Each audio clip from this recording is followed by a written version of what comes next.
Stem cell research has many different forms and potential uses. Some support the use and others don't. But what if it could cure Parkinson's that has taken your grandfather? Or eradicate the diabetes and cancer that runs in your family? Would you still say no to stem cell research? Stem cell research has many different forms and potential uses.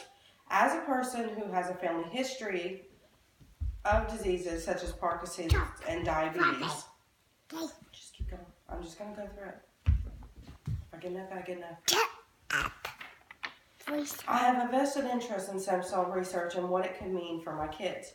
In order to fully grasp what stem cell research could do for us, we must first look at what it is, and the types of stem cells, and what stem cell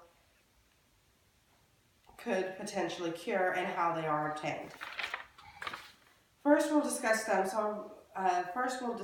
what stem cell research is.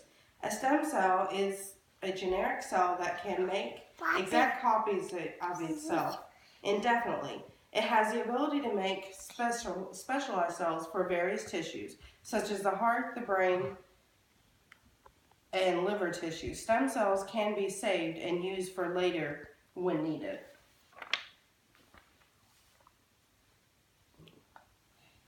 That's the embryonic cell. Embryonic cells are taken from aborted fetuses or fertilized eggs that are left over from in vitro fertilization.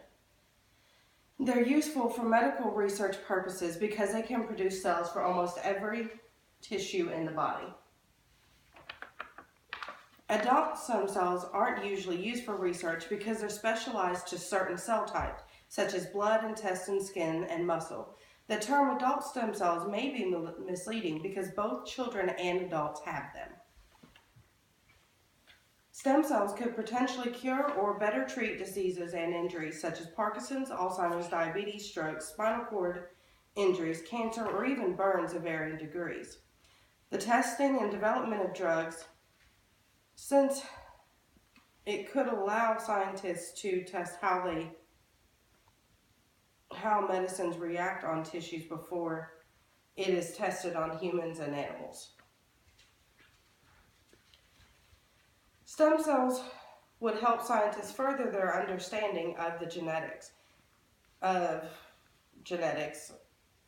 which would lead to an understanding of why some cells develop abnormally and lead to medical problems like birth defects. Not only would it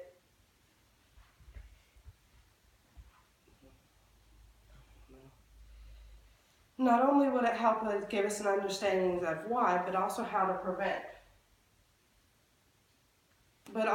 prevent or cure these birth defects or medical problems. Most controversy with stem cell research involves the use of embryonic stem cells.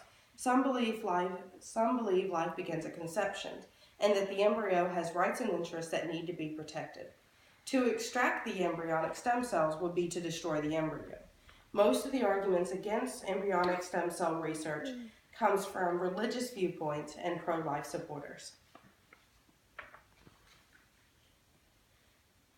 Now that we have discussed the use of, the definition, and the controversy surrounding stem cell research, you can better develop your own stance on the issue in the world.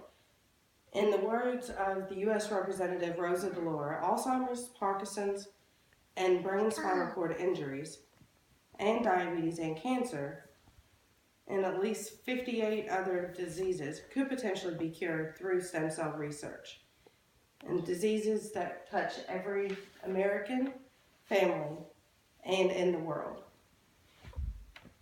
So the question now is whether your better understanding of stem cell research